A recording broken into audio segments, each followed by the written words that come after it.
Olá, eu sou Maria Guimarães, da revista Pesquisa FAPESP.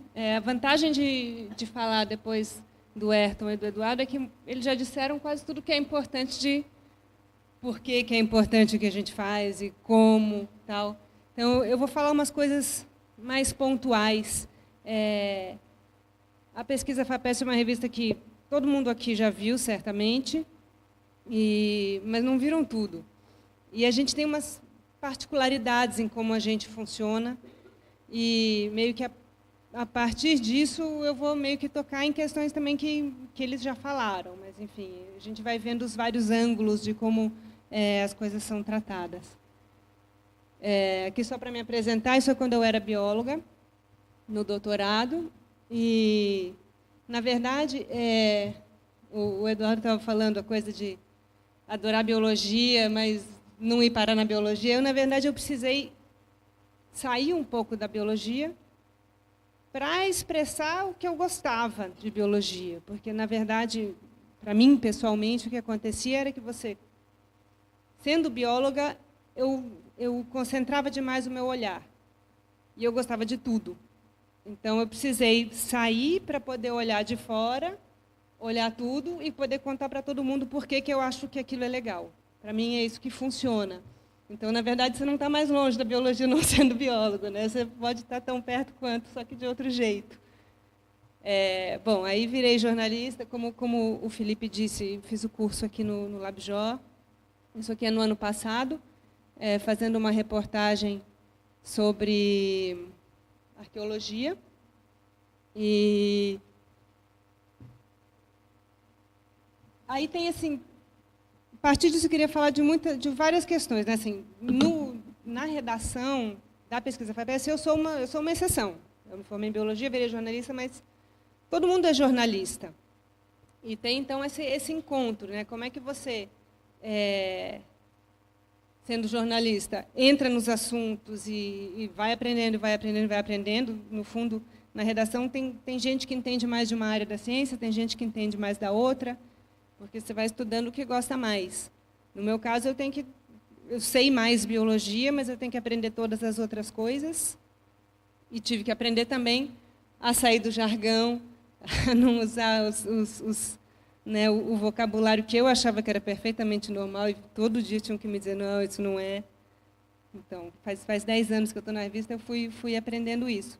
E o que a gente faz, então, é uma colaboração muito estreita com quem está fazendo pesquisa. O modo como a gente trabalha na revista, né, como o Ayrton falou, né, como a reportagem nasce, a gente caça reportagem de várias maneiras.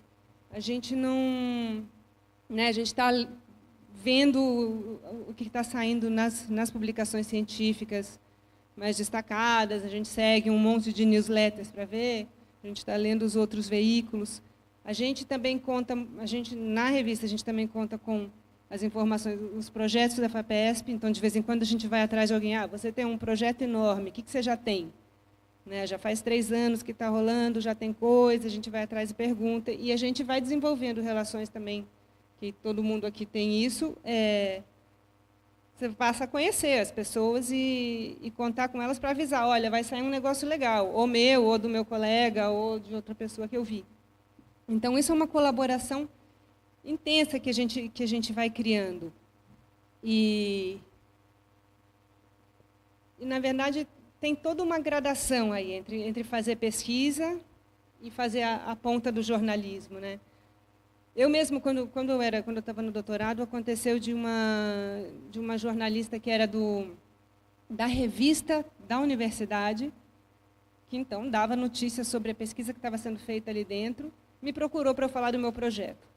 Eu estava tentando escrever minha tese, não queria pensar em mais nada. Eu falei, não dá para eu parar e falar com você. Aí ela falou, mas é rapidinho, eu vou aí, converso, é coisa rápida. E eu não conseguia tirar a minha cabeça daquilo. E tinha um pouco, embora não fosse televisão, era para sair na revista, um pouco que o Eduardo falou, você fica assim, não, o que eu vou ter para dizer para essa pessoa? Então, um certo temor. Acabei que só respondi ela por e-mail, ela fez a materinha dela, mas eu só respondi por e-mail, até hoje ela me assombra, assim. Era tão fácil ter falado com ela.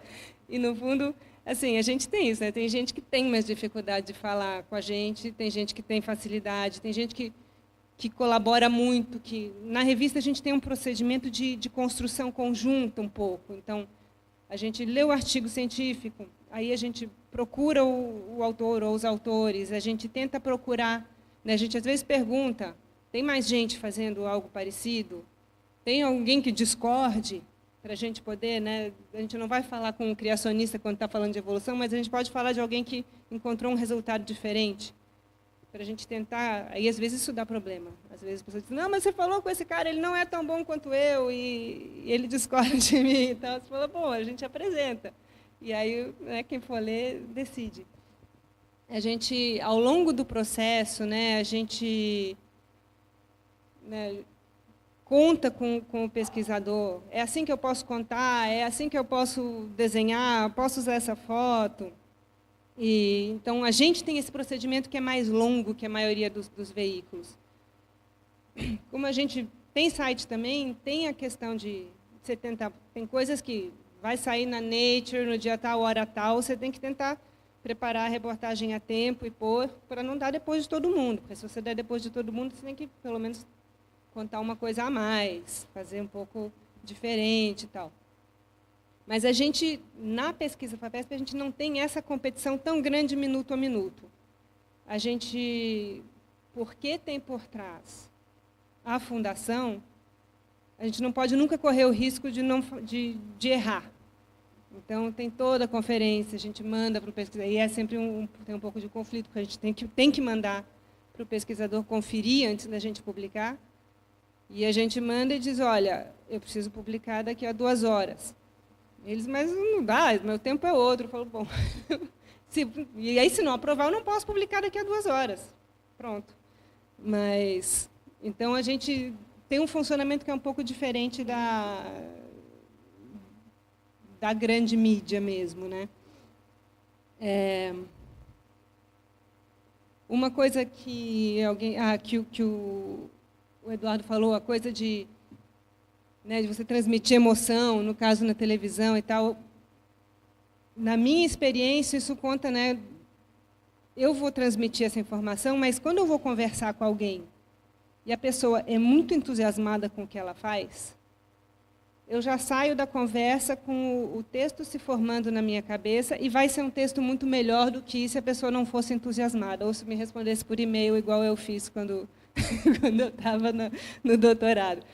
Então, assim, é um investimento de tempo meu e do pesquisador que é muito grande, na verdade. Às vezes, eu telefono para uma pessoa e eu preciso conversar 1 hora e eu vou ter um espaço super pequeno.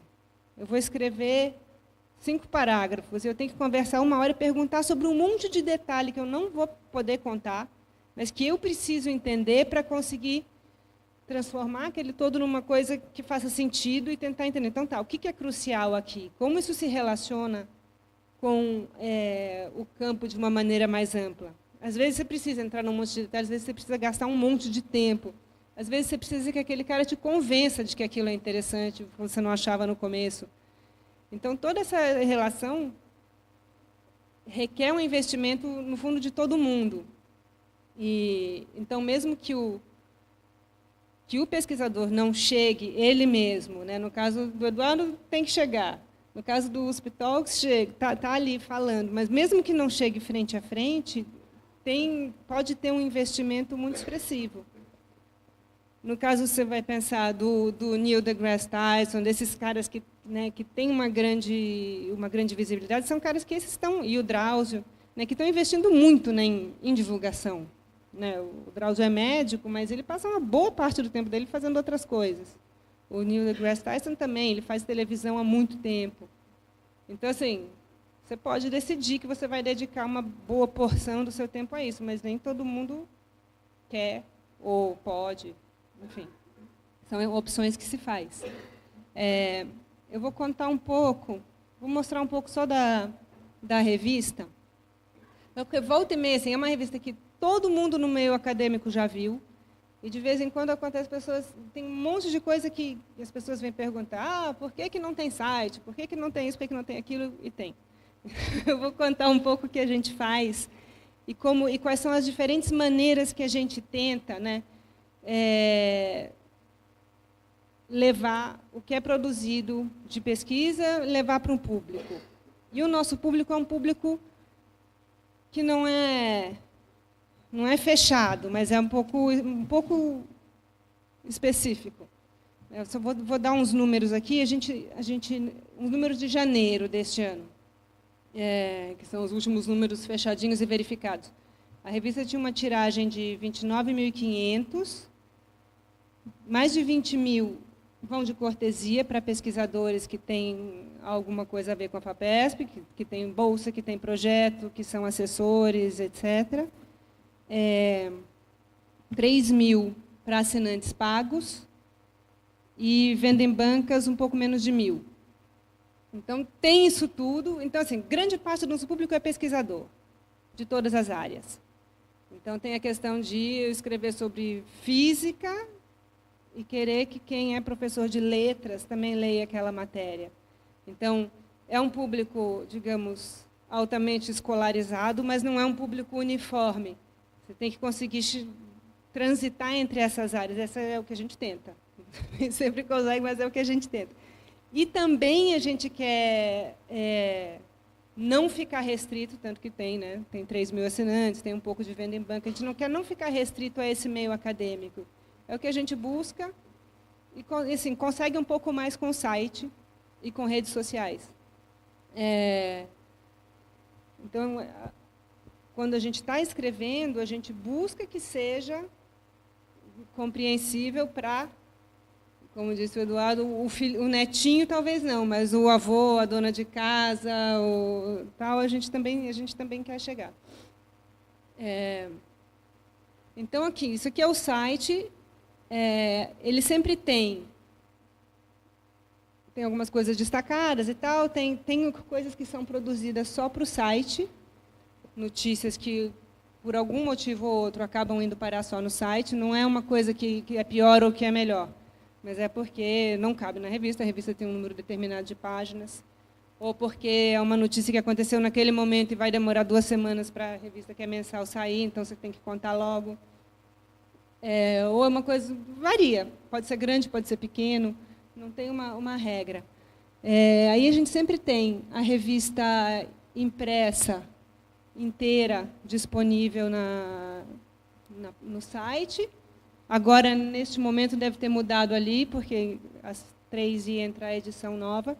Eu trouxe alguns exemplares da edição que está saindo hoje. Se alguém quiser, eu trouxe poucos, mas tem aqui.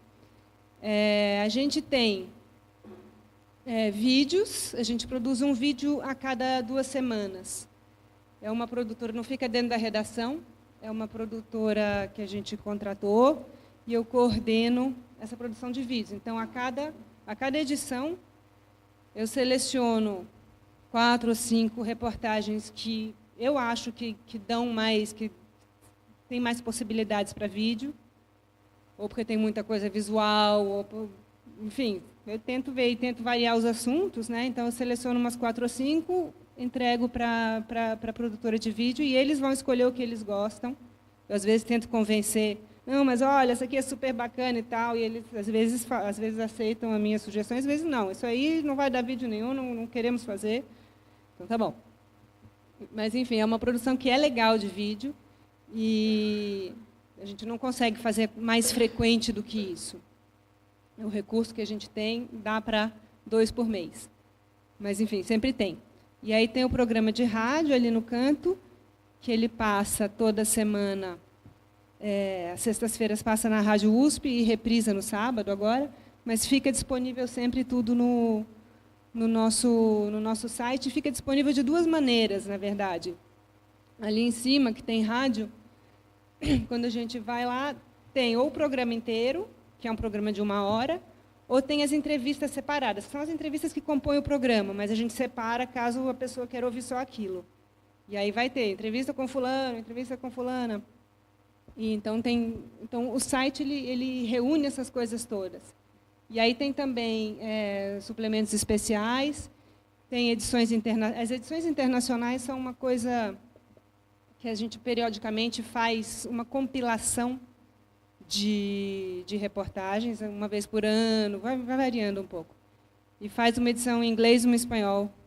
Antes fazia em francês, de vez em quando, mas acho que agora não tem mais. E aí sai um voluminho mesmo, que tem uma distribuição meio restrita, mas, enfim, fica disponível no site. Mas todas as reportagens, as do site, específicas do site, não, mas todas as reportagens da impressa são traduzidas, lá em cima tem para inglês e para espanhol, e dá com um pouco de atraso, tem uns meses de atraso, mas acaba saindo também em inglês e em espanhol. A gente também, quando tem reportagem que tem muita foto e que a gente não consegue usar na impressa, a gente faz também galerias de imagens que a gente tenta mostrar um pouco mais e contar um pouquinho mais da história, às vezes os bastidores, conforme o que tem. E aí tem uma coisa que a gente tem. Ali tem os botõezinhos das redes sociais, tem um deles que é o do ISU. A gente tem a revista no ISU que permite que você tenha ali a versãozinha folheável no site, tem um lugar que diz folheie, você pode folhear como se você estivesse folheando. Mas você também pode ter o aplicativo do ISU, que aí você consegue receber avisos de quando entra uma edição nova. Então, você recebe como... A gente não tem um aplicativo da revista, mas tem o ISU que meio que cumpre essa função. A gente, então, essa é a revista que está saindo agora. E essa aqui, a da Unicamp, imagino que todo mundo aqui deve ter visto, ela saiu no ano passado. Só para dizer que, de vez em quando não tem uma periodicidade, mas de vez em quando acontece de a gente fazer suplementos especiais. A gente já fez um da USP, e aí teve por ocasião dos 50 anos da Unicamp, que a gente fez no ano passado. Então, de vez em quando, eu trouxe algumas dessas também. Se alguém quiser, eu trouxe algumas. Então, a gente vai tentando mostrar de diversas maneiras, tentando mostrar essa pesquisa para públicos mais diversos. Nessa edição da Unicamp, eu pessoalmente fiz essa sobre o programa de ecologia. Então, eu sempre estou mais próxima da biologia. E, recentemente, só para mostrar, fiz essa reportagem, que eu devia ter trazido a revista, com o trabalho do Felipe. E que ninguém está aí para o sapo. Tem sempre uma discussão, dizem que eu tenho fixação com sapo, e fico querendo mostrar sapo. Aí tem gente na redação que fala, não põe esse sapo tão visível, é muito feio. Eu falo, não é feio, né? Toda uma discussão. Enfim, tem essa sessão, que é uma sessão quase secreta. Ela é a primeira coisa da revista, e a gente conta sempre com a colaboração de pesquisadores, porque são fotos feitas por pesquisadores sobre a sua pesquisa. E devia chover foto, porque tem um monte de gente fazendo foto bonita. Mas não, é dificílimo. Às vezes eu tenho que, né, Thomas? Às vezes eu tenho que sair caçando. Pelo amor de Deus, você tem uma foto boa para mim. Porque, enfim, então quem tiver foto boa, lembra de mandar para a gente, porque... E aí, essa sessão eu é que cuido. Então, eu tenho que tentar fazer um texto o menor possível, porque a estrela dessa página, que é a primeira coisa da revista, é a foto. Então, eu tenho que tentar fazer o texto o menor possível. Eu nunca consigo fazer tão pequeno quanto eu gostaria, porque eu tenho que contar um pouco do que se trata. Mas, para fazer um texto desse tamanho, eu gasto pelo menos meia hora do tempo da pessoa, conversando, e pegando um monte de detalhe que eu não vou pôr depois. Mas, no fundo, não tem outro jeito de fazer. Falar um pouquinho das redes sociais, e que, no fundo, é uma coisa... tem nos permitido realmente ampliar o alcance um pouco. No YouTube. Então, não é gigante, assim... Né, para o Pirula, esses números são irrisórios e tal, mas, enfim. Tem uma coisa interessante, que é no YouTube, de vez em quando acontece, tem a minha colega que cuida das redes sociais, ela fica lá monitorando, né, quantas pessoas tem, quantos inscritos e tal. Aí, de vez em quando, acontece que, de repente, começa um monte de gente a se inscrever. Tem um pico, assim, num dia. 200 pessoas num dia. O que aconteceu? Agora ela já sabe. O Pirula falou da gente. É uma coisa impressionante. É direto. Direto, assim, bem legal. Então, assim, vai aumentando. Graças a um pouco de ajuda, a gente vai aumentando e vai conseguindo. E um comentário que a gente recebe com muita frequência, seja no YouTube, seja quando a gente divulga vídeos no Facebook, é assim: esse canal é muito legal. Por que ele não é mais conhecido? Eu digo, bom, não sei, pode ajudar aí, conta para todo mundo. Mas, enfim, a gente, aos pouquinhos, vai crescendo. No Facebook, a gente tem 145 mil curtidas, e ele representa 93% dos acessos para o site via mídias sociais. Então, a gente investe bastante no Facebook. Isso tem uma história que foi interessante de como é que você tenta atingir um público mais alargado. Quando a gente começou a investir um tanto no Facebook, no começo era uma empresa que fazia, era fora da redação. E a gente tinha uma discussão muito grande, porque tinha uma ideia de que as pessoas no Facebook querem algo diferente do que quem está lendo a revista quer. E eles querem coisas mais leves, eles querem coisas mais engraçadas, etc. E eu dizia, mas não dá, eu não posso vender coisas engraçadas se eu não vou entregar as coisas engraçadas. A pessoa, se ela clicar ali, ela vai chegar na revista e vai achar chatermo. Né? Você tem que falar com quem está olhando e não com outras pessoas.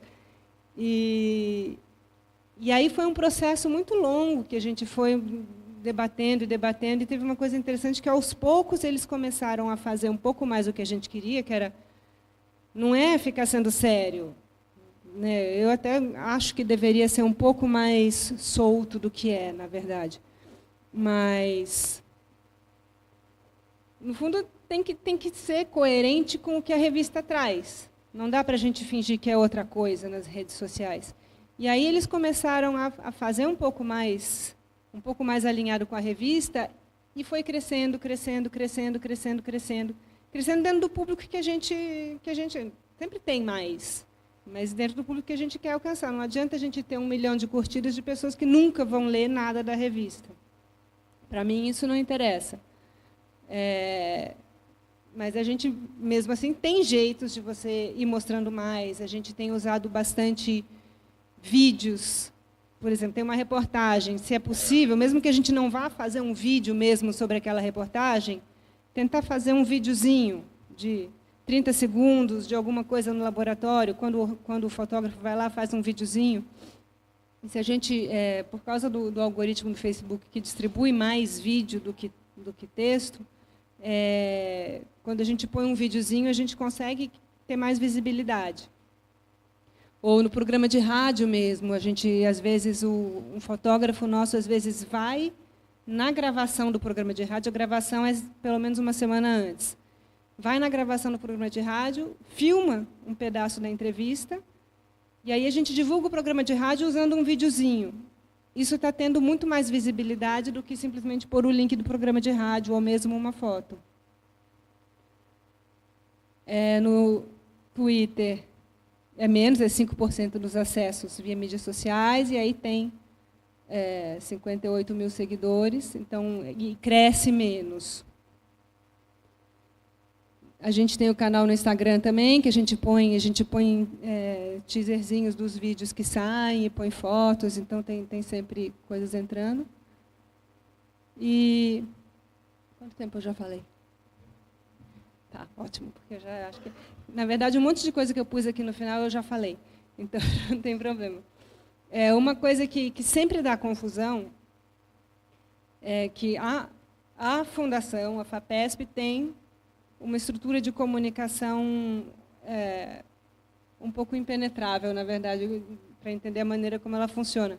Porque tem a revista, tem o site que eu mostrei para vocês, E tem a agência FAPESP, que todo mundo também conhece, que manda e-mails todos os dias, e que tem o seu próprio site, e que funciona em outro lugar, e com quem a gente se comunica só às vezes.